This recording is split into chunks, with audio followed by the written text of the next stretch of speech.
자, 조건부 확률이 뭐냐면 예를 들어 봅시다. 이건 표 그리면 금방 이해가 되거든요.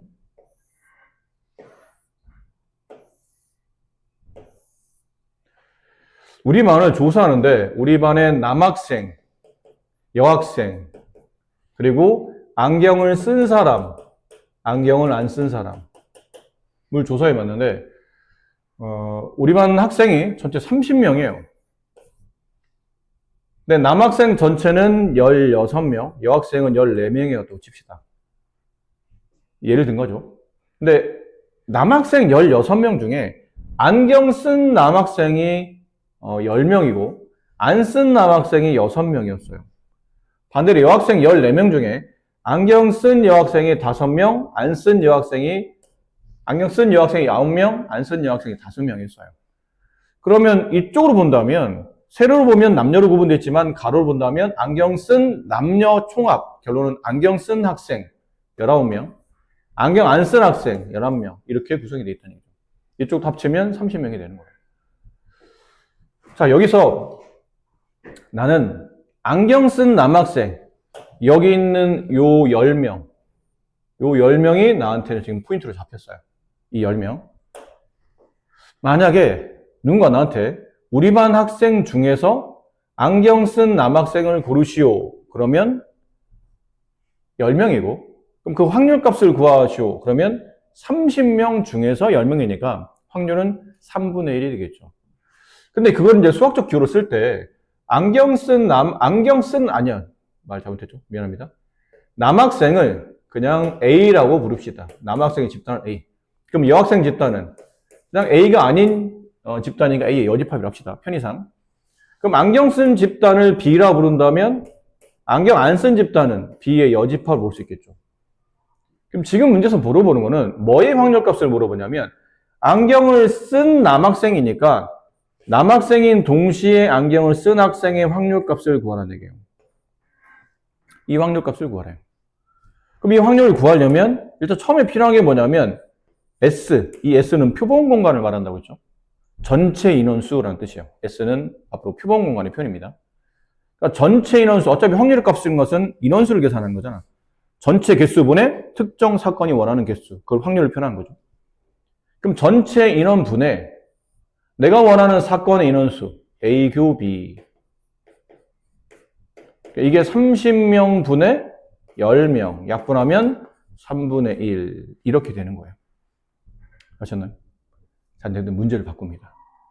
문제를 바꾸는데 뭐라 바꾸냐면 얘는 해석상 우리 반 전체 학생 중에서 라는 뜻이니까 표본 공간이라는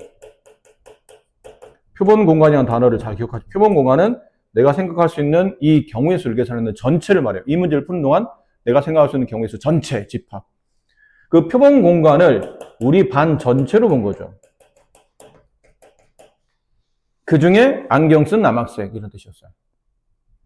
혹은 남학생이면서 안경 쓴 사람 이런 느낌. 근데 표본 공간을 바꿉니다. 표본 공간을 남학생 기준으로 바꿔요. 그럼 이제 해석을 이렇게 되겠죠? 어차피 뭘 찾으려고 하는 거냐면 안경 쓴 남학생을 찾으려고 하는 거긴 해. 안경 쓴 남학생을 찾으려고 해.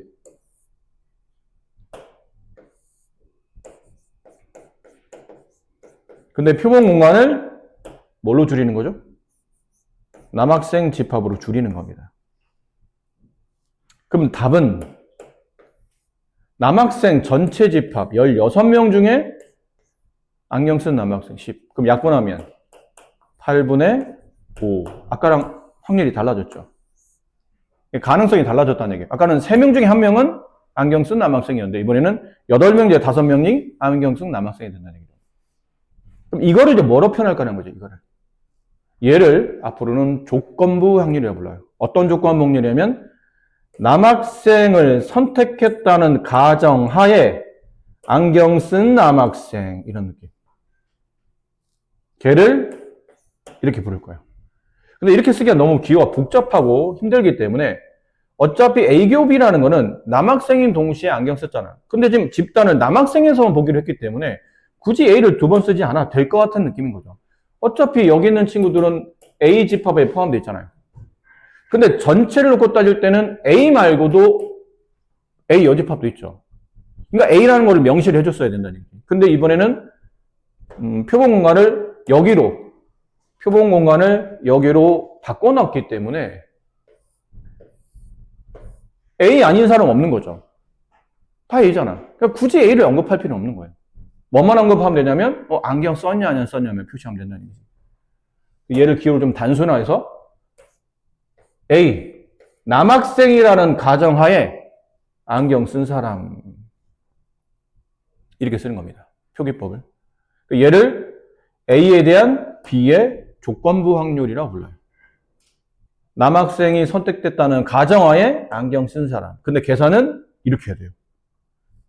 밑에 있는 A가 표본 공간 전체가 되는 거고, 그러니까 뒤에 있는 뒤에 있는 얘가, 바는 BAR, 영어식 표현이죠. 줄 쳤다는 얘기예요. 줄 쳐서 구분한 거예요. 앞뒤를 구분해서 뒤는 표본 공간 전체를 뜻하는 거고, 앞은 그 표본 공간 안에서 네가 원하는 사건을 말하는 거예요. 분자는 여기랑 A랑 B의 교집합을 이렇게 갖다 쓰는 거예요. A와 B의 교집합을 이렇게 갖다 써요. 그러니까 앞으로 얘를 뒤에 있는 집합에 대한 앞에 있는 집합의 조건부 확률이라고 부른다. 그래서 조건부 확률은 기본적으로 뭐가 핵심이냐면 표본 공간의 축소를 말합니다. 일반 확률값은 전체를 대상하는 건데 그러니까 그 조건부 확률은 표본 공간을 전체 가지고 일정한 집단으로 줄여놓겠다는 얘기죠. 그럼 당연히 표본 공간이 줄어들고 그 줄어든 범위 안에서만 내가 원하는 사건을 구하겠다는 거죠. 이해되셨을까요? 그래서 조건부 확률은 보통 이렇게 써요. P 세모 바 네모. 얘는 P 원래는 N 네모 분의 N 세모 교집합 네모 이렇게 써주는데 이건 분수식이잖아요. 분모를 NS로 나누고 분모를 NS로 나누고 분자를 NS로 나누어도 이 분수의 값은 변함이 없죠. 같은 수로 나눴으니까. 근데 NS분의 N네모라는 거는 그냥 네모가 일어날 확률값이죠. 전체분의 내가 원하는 사건의 경우의 수를 따진 거니까 분모가 P네모로 바뀌고 분자는 전체 경우의 수분의 이 교집합의 개수니까 결론은 이거의 확률값이 나타나죠. P 네모 세모 교집합 네모. 그러니까 상황상 조건부 확률 계산할 때는 개수가 나와 있으면 이걸로 계산하시면 돼요. 근데 만약 문제 자체가 확률값으로 주어져 있으면 이걸로 계산하시면 돼요. 같은 겁니다. 네. 아셨죠? 문제 편의상 이거 분명히 조건부 확률인데 조건부 확률 풀어야지. 근데 조건을 보니까 막 개수가 막 나열돼 있어. 몇 개.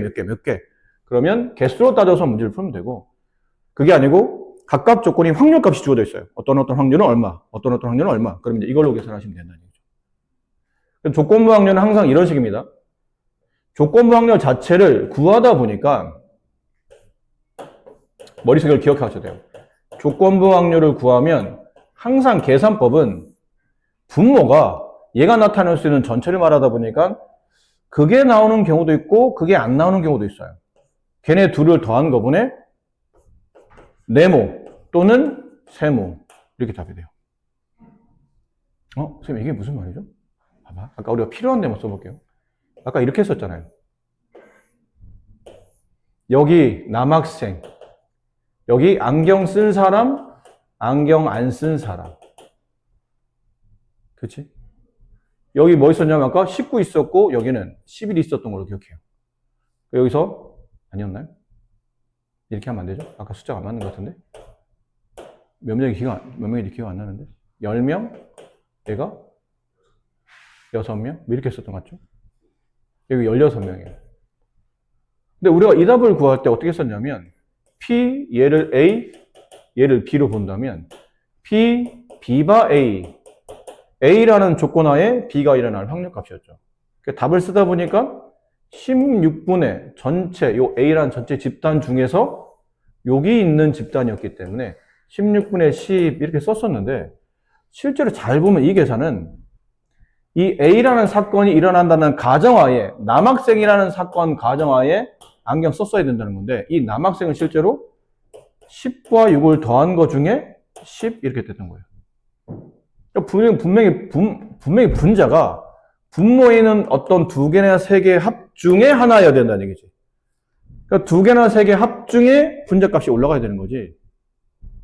이렇지 않은 식은 절대 조건방정은 나타날 수 없어요. 예를 들어 뜬금없이 네모 더하기 세모분의 세모 이런 건 답이 될 수 있다는 얘기야. 두 개 중에 하나가 답을 올라갔으니까.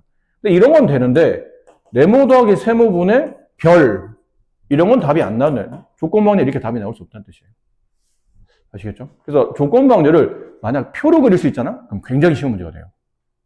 근데 이제 표가 안 됐을 때는 이게 분류하기 좀 쉽지는 않다 보니까 어떤 문제는 쉽긴 한데 어떤 문제는 표가 없으면 이게 분류가 어떻게 되는 거야? 라고 헷갈릴 수 있지만 핵심은 표본 공간이 축소된 상태에서 그 축소된 표본 공간 안에서 내가 원하는 사건을 찾다 보니까 항상 답 자체가 이런 식으로 구성이 된다는 거죠. 자, 그 다음 이제 확률의 곱셈 정리는 뭐냐면요. 앞쪽에서 덧셈 정리 했었잖아요? 기억해요? 덧셈 정리? 까먹었죠, 또, 그 사이에? 우리 동환이 또 해맑은 웃음. 뭐라 혼나려고 해도 가끔 동환이가 이렇게 해맑게 웃게 되면 뭐라고 혼을 못 내겠어. 저렇게 해맑게 웃는데 내가 야, 이 새끼야 이렇게 하기는 미안해서. 근데 잊어버리면 안 됩니다. 확률의 덧셈 정리는 보통 저번에도 얘기했지만 수학적으로 정리라는 말이 들어간 거는 굉장히 중요한 표현인 거예요. 함부로 다루면 안 되는 것들이고 까먹어도 안 된다는 얘기죠. 근데 확률의 덧셈 정리는 이것이었어요. 사건 A 또는 사건 B가 일어날 확률값. 근데 우리가 이게 익숙한 내용이야. 집합할 때 했었기 때문에. 그래서 좀 익숙하긴 해요. P, A 플러스 P, B 마이너스 P, A교 B. 이게 확률의 덧셈 정리죠. 그랬었죠. 그래서 어떤 확률들을 통해서 새로운 사건의 확률을 계산할 수 있는 방식이 출현하는 겁니다. 그러니까 A라는 사건의 확률값, B라는 사건의 확률값. 근데 A 또는 B면 또 다른 사건이 된 거는 사실은. 연관은 있지만 완벽히 다른 사건이 된 거예요. 그러니까 A, B 두 사건에 대한 또 다른 사건에 대한 확률값을 정리한 거를 덧셈으로 표현할 수 있는 식. 이게 확률의 덧셈 정리예요. 근데 그 중에 얘가 뭐이면? A 사건, B 사건이 배반 사건이면, 배반이 무슨 말이었냐면 사건 A와 사건 B가 이렇게 떨어져 있는 상태였죠. 그래서 A와 B의 교집합이 공집합인 이런 사건들, 서로 겹쳐서 일어나지 않는 사건들. 그런 사건이냐면 이게 공집합인 사건의 확률값이니까 이 부분 없어지고 여기만 정리한다. 이게 일반적으로 우리가 덧셈 정리였죠. 그럼 이번에는 곱셈 정리인데 곱셈 정리는 어디서 출현하냐면 조건방정이 출현해요. 이유는 좀 전에 조건방정을 배웠잖아. 배웠는데 바로 따로 나온다는 얘기는 뭔가 이유가 있다는 뜻이거든요. P, B바 A. 이 식 어떻게 써진다고 그랬죠? 뒤에 있는 게 전체 표본 공간이요. A 분의 P, B가 아니고 A인 동시에 B가 돼야 되는 거예요. A이면서 B인 것. 그래서 A이면서 B인 것. 이렇게. 근데 여기서 양면에 PA를 곱해요. 그러면 P, A교 B는 이 PA가 저리 붙겠죠? 그럼 PA 곱하기 P, B바 A. 이렇게 써지는 게 확률의 곱셈 정리라는 거예요. 덧셈 정리는 사건 A 또는 사건 B를 다루는 거라면 곱셈 정리는 사건 A 그리고 사건 B를 다루는 거예요. A, B가 동시에 일어나는 사건. 이해되시죠? 근데 이걸 이렇게 쓸 수도 있지만 똑같은 A교 B를 이렇게 쓸 수도 있거든요. P, B바 A는 이렇게 써지잖아. 근데 A바 B도 있을 수 있잖아. 이번에는 B가 일어났다는 가정하에 A가 일어나는 사건의 확률값. 그럼 아까 우리가 표 그릴 때 안경 쓴 거 표 갈 때 이랬었죠?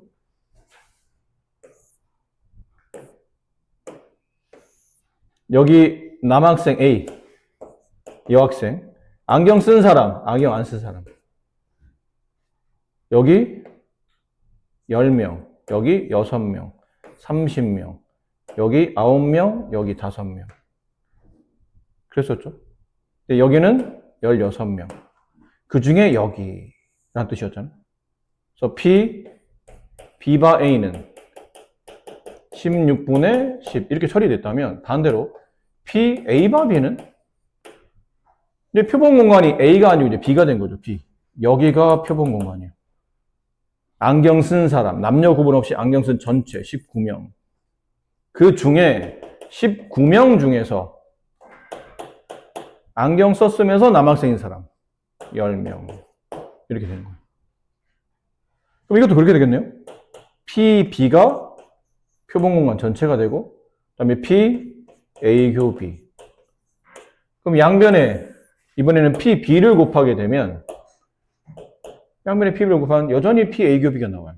걔는 P, B 곱하기 P, A, 바, B. 이런 느낌이죠. 지금처럼 두 사건이 동시에 일어날 사건을 조건부 확률로 구할 수 있게 그거랑 관련돼서 구할 수 있게 만들어낸 이 정리를 확률의 곱셈 정리라고 말한다. 그 표현 자체가 곱으로 되어 있기 때문에 곱셈 정리는 거예요.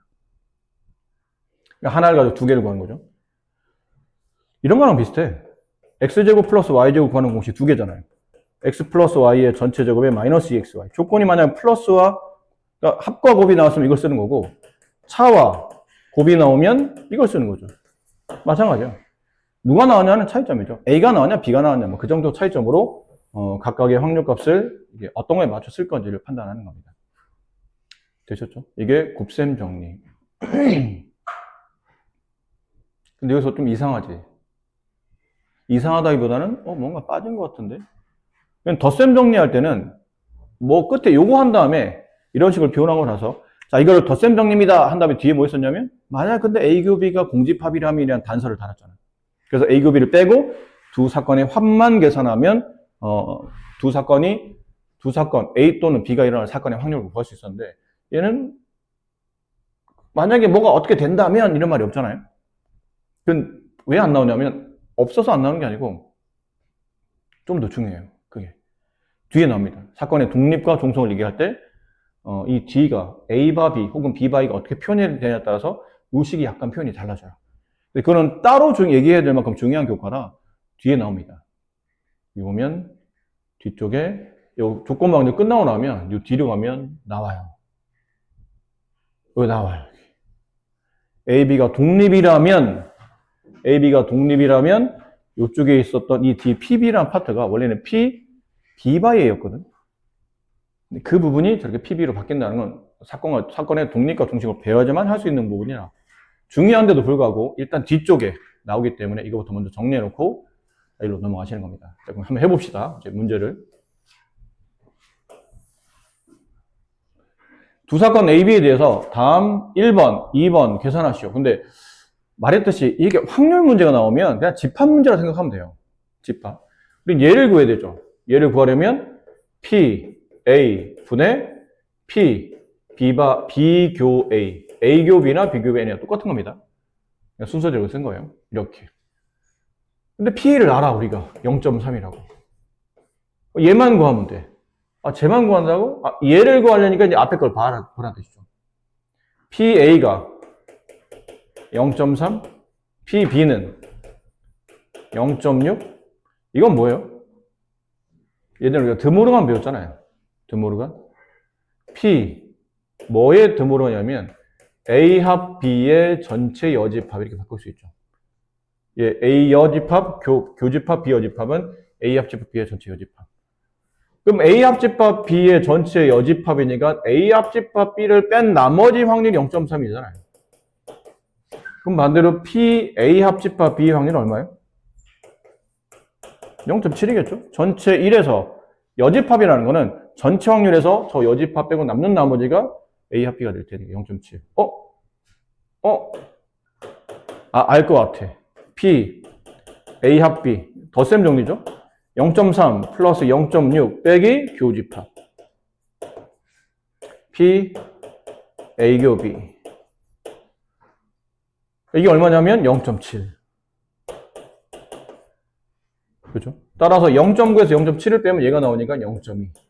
그 확률은 3분의 2가 된다라고 풀어지는 겁니다. 어렵지 않아요. 쉽습니다. 할만해요. 얘를 구하라고 일단 정의대로 P, 뒷거 여집합, 뒷거 집합 확률값 분의 P, 앞에 거 그리고 뒷거 이렇게. 이것도 아까랑 비슷한 것 같은데요. 이거는 일단 B밖에 안 나와, B를 구하는 문제니까 1-PB를 먼저 구하면 B가 아닌 거의 확률을 구할 수 있겠죠. 얘도 1-P A 합 B의 전체 여집합의 확률이니까 얘를 구하면 이건 드모르간이잖아요. A 합집합 B의 전체 여집합. 그럼 여집합 확률을 구하려면 그 여집합 밑에 있는 확률을 빼내면 되는 거죠. 이거 이해됐어요? 이걸 구하라는 얘기는 각각 이걸 구하라는 얘기다. 됩니까? 네. 그럼 해봅시다. 우리는 여기 두 개의 포인트에 맞춰야 돼. 이거 두 개를 구하는데 집중을 한다. 근데 얘는 안다. 그 밖에도 나와 있네. 5분의 3. 얘만 구하면 된다. 이 답을 구하려면 얘만 구한다. P, B를 구한다. 근데 합집합의 확률을 아니까 일단 써봅시다. 얘는 PA 플러스 PB 마이너스 P A 교 B 써볼게요. 이게 5분의 3 PA 5분의 2 PB 몰라서 X라고 합시다. 마이너스 다 나와 있네. 20분의 1 네, 양변에 20을 곱할게요. 그럼 여기다 20 곱하면 12 20 곱하면 8 20X 마이너스 1 그럼 20X는 5 따라서 X는 4분의 1 여기다 4분의 1 그럼 5와 4를 동시에 없애야 되니까 양변에 20 위아래 분모자 20을 곱해요. 20 마이너스 20 마이너스 12 15분의 8 이렇게 답이 나온다는 거죠. 그러니까 사실 뭐 계산만 좀 지저분해 보이지 그냥 뭐 우리 흔히 쉽게 할 수 있는 내용들이에요. 이 부분은 생략해도 될까요? 네, 생략해요. 이건 진짜 생략해도 돼. 설명만 되면 금방 알아. 좀 전에 했잖아. 근데 문제를 읽고 이해만 하면 돼요. AB 두 학급 학생 60명을 성별을 조사했는데 오른쪽 표가 같답니다. 두 학급 중 임의의 한 명을 뽑았더니 여학생이었어요. 근데 그 여학생이 A 학급에 있는 학생이었대요. 봐봐. 만약에 A 학급의 여학생이면 여기 있는 인원이죠. 문제가 다음 표를 보고 두 반 인원 중에 A 학급 여학생 인원이 몇 명인지 걔를 통해서 확률을 조사하시고 그러면 정답은 60분의 14 이렇게 될 거라는 거죠. 근데 이 문제는 이렇진 않아요. 그러면 임의로 한 학생을 선택했더니 그 학생이 여학생인 거야. 그 얘기는 남학생일 리 없다는 얘기지. 남학생은 쳐다도 보지 말라는 얘기예요. 표본 공간이 줄어든 거예요. 그러니까 전체 A, B반 전체 A와 B반 합친 전체 학생이 표본 공간이 아니고 표본 공간이 뭘로 바뀌었냐면 A 플러스 B 반을 합친 학생의 여학생으로 바뀐 거예요. 두 반은 맞아. 근데 남학생은 안 보겠다는 얘기죠. 두 반 합친 거에 여학생만 여기만 보겠다는 얘기예요. 그럼 학계가 29명이죠. 그치? 29명. 정확히 말하면 14명 플러스 15명. A반 여학생 아니면 B반 여학생 중에 내가 원하는 거는 A반 여학생. 정답이 29분의 14. 표 있으면 그냥 표 있으면 사실 장님 아니면 다 풀 수 있어요. 조건부 확률인 거 알았고 표가 있어? 그러면 뭐 바보도 다 풀 수 있는 문제라는 얘기죠. 4장의 시사회 당첨권을 포함해서 10장의 경품권이 들어있는 상자에서 갑을 두 사람이 이 순서대로 경품권을 임의로 한 장씩 뽑아요. 근데 갑을 모두 해서 시사회 당첨권을 뽑을 확률값을 구하시오. 이거 중학교 때 썼던 거예요. 우리가 이 확률 배우면서 앞쪽에서 보면 이런 거 우리가 중학교에서 다뤘었어. 다뤘었는데 그냥 그런 언어나 단어를 써지 않았을 뿐이지 중학교 때 했던 게 있거든요. 이것도 비슷해요. 중학교 때 했었던 거예요. 총 이렇게 어떤 당첨권을 보는 주머니가 있고 거기에 10장의 경품권이 있어요. 근데 그 중에 4장이 당첨이야. 이거 뽑으면 경품을 받아. 나머지 6개는 꽝인 거죠, 결국은.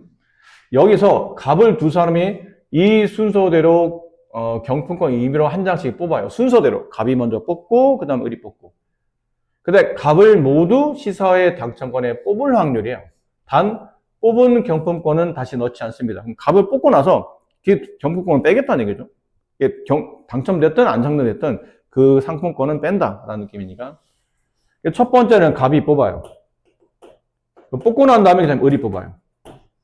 근데 결과는 갑도 당첨, 을도 당첨, 이런 느낌이에요. 이해되죠? 중학교 때 이렇게 풀었다고. 가만 있어봐. 갑이 당첨될 확률 총 10개 중에 4개. 근데 뽑았어. 갑이 나 당첨된 것 같아. 가져가는 거예요. 가서 경보 타려고. 그 다음에 이제 을이 뽑아. 을이 뽑으려면 얘가 하나 없는 거죠. 그럼 곱하기 9분의 3. 정답은 90분의 위아래 약분하면 이렇게 약분하면서 2 남고 얘가 5가 남고 45분의 6. 이게 갑을이 모두 다 당첨권을 뽑을 수 있는 확률값이 된다는 얘기죠. 이거를 조건부 확률로 표현하는 거예요. 이게 왜 조건부 확률입니까? 그러면 A가 갑이 당첨되는 사건을 A라고 하고 을이 당첨되는 사건을 만약 B라고 표현한다면 이 문제 구조가 어떤 관계식을 요구하는 거냐면 A가 갑이 당첨됐다는 가정하에 을도 당첨되는 거예요. 이 조건부 확률이에요. 갑이 당첨됐다는 가정하에 을도 당첨된다. 그럼 얘는 P, A 분의 P, 비교 A 이렇게 되는 거예요. 되셨어요? 네. 이걸 계산한 게 아까 그거야. 아까 우리가 계산했던 거. 되셨습니까? 맞아요? 아니다. 왜 고개 끄덕여? 아니야. 이거를 이용하는 건 맞는데 아니야. 지금 우리가 원하는 건 뭐예요? 갑과 을이 모두 당첨되는 거야. 우리가 원하는 거는 얘를 원하는 거야. 말 헷갈리면 안 돼. 우리는 이걸 원하는 거예요. 이거. 갑도 당첨, 그리고 을도 당첨. 근데 그걸 하려고 하다 보니까 P, A 교비, 갑 당첨, 을 당첨을 계산하려면 PA 곱하기 P, B바 A. 순서대로 보면 P, B바 A 곱하기 PA. 아니요, 순서는 이게 맞네요. PA 곱하기 P, B바 A. 이렇게. 고비의 앞뒤 순서가 중요하진 않지만 우리가 읽는 순서로 보면 그럼 둘 다 모두 당첨되려면 일단 PA가 먼저, 갑이 먼저 당첨돼야 돼요. 당첨 확률 10분의 4 곱하기 갑이 당첨됐다는 가정하에 이게 준 거예요. 그 다음에 두 번째 을도 당첨. 이게 얼마예요? 9분의 3. 이해됐나요? 아까 여러분 고개를 끄덕댈 때 뭐냐면 이게 한글의 오묘함이죠. 아까 내가 그랬잖아. 갑을 모두가 시사회에 당첨된다는 뽑을 확률값을 계산하시고 그랬더니 자, 그럼 이 얘기는 갑이 당첨됐다는 가정하에 을이 당첨되면 될 거 아닙니까? 그러면 고개 대부분 끄덕대요. 이렇게. 그렇지, 맞지. 갑을이 모두 당첨되려면 당연히 갑이 당첨되고 을이 당첨되니까 갑이 뽑고 나서 안 집어넣으면 갑이 당첨됐다는 가정하에 을이 당첨돼야 이 말이 성립하는 거 아닌가? 그렇지. 대부분 이게 학생들이 조건부 확률을 공부할 때 조건부 확률이 굉장히 수학적으로 굉장히 쉬운, 어떻게 보면 쉬운 내용이야. 근데 자꾸 학생들이 헷갈리는 이유가 뭐냐면 이 말과 이 말을 자꾸 헷갈려해요. 비슷하다고 생각하는 거야. 논리적으로는 전혀 다른 건데 비슷하다고 생각하는 거죠. 비슷한 이유는 한글 때문에. 한글은 왜 이랬다 저랬다 하면 말이 한글로 이렇게 포장을 하면 이 말과 이 말이 같다 보이거든. 대표적으로 얼마 전에 배웠던 뭐가 있었냐면 중복순열, 중복조합 할 때. 그렇지? 무기명 투표로 3명의 후보한테 5명의 유권자가 투표를 해. 투표할 수 있는 경우의 수를 계산하시고 그러면 이게 3명과 4명이고 중복해서 투표하는 거니까 중복이 듣고 그럼 중복순열 아니면 중복조합인데 무기명이니까 무기명은 뭐예요? 이름을 쓰지 않는 거잖아요. 그럼 이름을 쓰지 않는 거니까 순서가 바뀌는 걸 고려할 필요는 없는 거지. 내가 그러니까 무기명이면 내가 이 사람 뽑고 친구가 저 사람을 뽑는 것과 이렇게 둘이 반대로 바꿔서 뽑는 거는 다른 경우잖아. 근데 무기명이면 이름을 발표하지 않았기 때문에 이 사람이 결국은 각각의 사람의 뽑아낸 결과만 알고 있는 거지 누가 나를 뽑았는지 모른다는 얘기죠. 순서는 별로 중요하잖아. 중복되는데 순서가 중요하잖아. 중복조합이네. 아, 그냥 중복조합이면 기호는 뭘 썼었죠? 중복순열은 파이라고 썼었지. 중복조합은 H 썼었잖아, H. 그래서 이런 거 뭐, 3H4, 그럼 계산 어떻게 썼죠? 앞뒤 숫자 더한 다음에 1 뺀 값이 뒤에 있는 거. 이런 느낌 계산했었잖아요. 근데 지금 문제는 아까 얘기한 것처럼 유권자 4명, 후보자 3명. 근데 중복이야.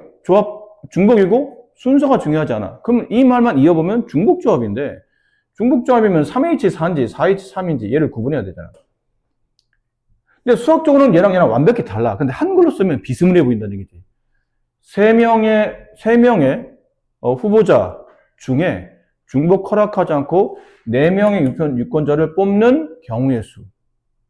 반대로 얘는 4명의 유권자 중에 중복 허락해서 3명의 후보를 뽑는 경우의 수. 다 맞는 말 같다는 얘기야. 얼핏 보면 다 맞는 말 같은 거지. 뭐가 맞아요?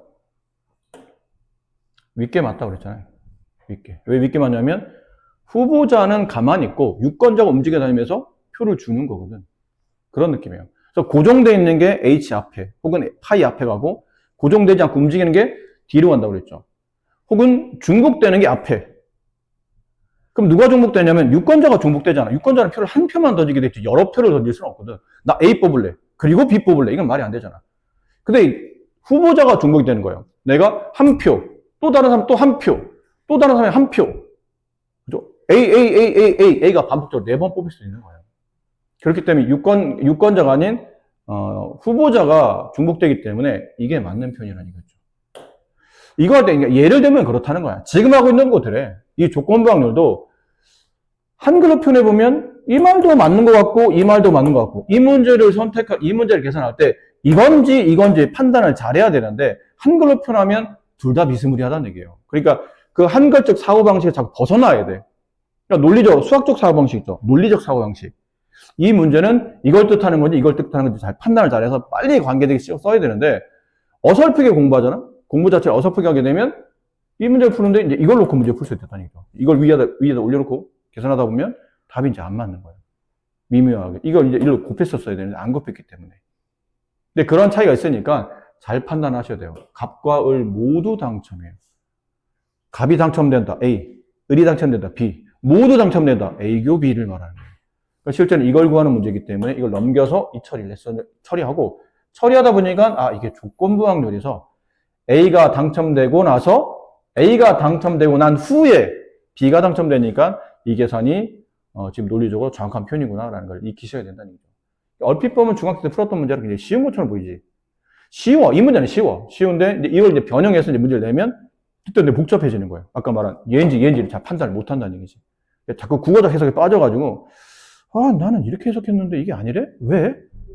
오히려 이제 이런 확률 파트가 제일 학생들한테 꺼려지는 이유가 뭐냐면 처음에는 이건 녹화할 건 아니야.